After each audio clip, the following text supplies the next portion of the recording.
do ano passado, o presidente Luiz Inácio Lula da Silva, ele publicou um decreto instituindo um grupo de trabalho para discutir a regulamentação desta atividade econômica, né, por aplicativos aqui no Brasil. Nós constituímos 2 subgrupos de trabalho a partir daí. Um debatendo os motoristas e passageiros e o outro os entregadores, os trabalhadores e as empresas que trabalham com entrega no Brasil. A primeira coisa que eu gostaria de colocar é que o resultado desse projeto de lei, aquilo que a gente está ofertando para debate na sociedade civil, aquilo que a gente está ofertando para debate nesse Congresso e aquilo que a gente está ofertando para debate junto aos trabalhadores, né, e trabalhadoras de aplicativo, é resultado deste grupo de trabalho, é resultado de 10 meses de debates, audiências, né, seminários, né, e muita discussão que nós realizamos dentro do grupo de trabalho. É importante destacar que esse debate que aqui a gente realiza hoje é um debate que está sendo também realizado no mundo todo. O mundo todo está deparando, né, com a necessidade de regulamentar essa atividade econômica, e aí não é só a relação dos trabalhadores e trabalhadoras com as empresas, mas também a atividade econômica que essas empresas desenvolvem. Esse é um debate mundial, e nós, à luz também desse debate, buscamos e bebemos nesse debate mundial, né, os princípios e as diretrizes para a gente chegar nesse projeto de lei. A primeira questão que eu gostaria de colocar, que foi muito debatida: qual é a relação entre as empresas e esses trabalhadores? Após muitos debates, posições que defendiam que deveria ser por regime seletista, posições que defendiam que seriam relações civis, portanto, mediada pelo Código Civil Brasileiro, e posições que entendiam que aqui existe uma relação de trabalho entre os motoristas e as empresas. Nós chegamos no primeiro princípio que eu acho que é fundamental desse projeto, a conceituação de uma nova categoria, uma categoria de autônomos, mas autônomos que têm um mínimo de direitos, autônomos com direitos. Por que é importante destacar isso? Porque foi uma reivindicação muito grande dos trabalhadores que queriam autonomia. Autonomia para definir o horário de trabalho. Autonomia para definir para quais empresas trabalham. Autonomia para definir os dias que eles vão trabalhar. E isto foi garantido neste projeto de lei, esta autonomia. A segunda questão que eu acho que é de fundamental importância do projeto: mediado e discutido com as empresas e o acordo comum de todos, que deveria também haver um mínimo de transparência nesta relação. Muitos trabalhadores, né, queixavam-se que não tinha informações precisas de quantas horas trabalhavam, qual é a remuneração que ficava com eles, qual a remuneração que ficava com a empresa, quanto era cobrado do passageiro. Esse projeto de lei avança nessa transparência.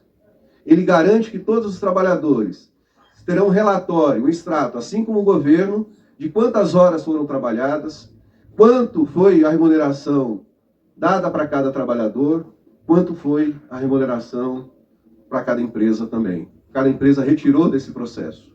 É uma outra garantia que a gente acha fundamental como princípio desse processo. E nessa transparência também, ter critérios bem definidos e processos bem definidos para, por exemplo, se houver uma exclusão dos trabalhadores, que isso não possa ser feita sem a devida defesa desses trabalhadores. Inclusive é colocado, né, no projeto de lei, isso gerou muita confusão. O termo é vedado a exclusão sem a defesa dos trabalhadores, porque nós sabemos que hoje isso é uma das grandes reclamações. Uma outra garantia que tem esse processo, esse projeto de lei: nós chegamos, depois de muito debate, para poder definir, né, as questões previdenciárias que são garantidas nesse projeto de lei, há um valor que a gente chama de uma remuneração mínima para cada trabalhador de R$ 32,10. Aqui eu gostaria de explicar, né, o que significa essa remuneração mínima. Primeiro, quando a gente fala de remuneração mínima, nós não estamos falando de teto. E muito foi divulgado que isso seria o teto cobrado ou o teto que as empresas pagariam para cada trabalhador. O que nós queremos com este processo, e aí isso casa com o processo de garantia dos direitos sociais e dos direitos da Previdência, é que haja uma remuneração mínima e uma base de cálculo, inclusive, para a Previdência, que jamais seja inferior ao salário mínimo. R$ 32,10. Se o trabalhador trabalhar 5 horas ou 8 horas por dia, 5 dias da semana, vai dar R$ 5.649. Isso é acima da média, o mínimo que a gente está falando é acima da média da pesquisa que foi feita em 2022 pelo PNAD-BGE, que dava um ganho médio de R$ 2.442 para cada trabalhador.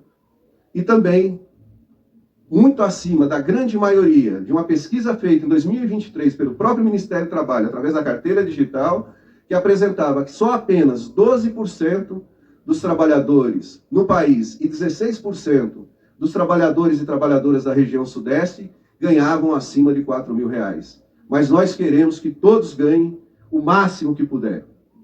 Por que a importância de R$ 32,10? Porque nós estabelecemos que a partir daí, a base de cálculo para a contribuição à Previdência seria 25% dessa remuneração dada para cada trabalhador.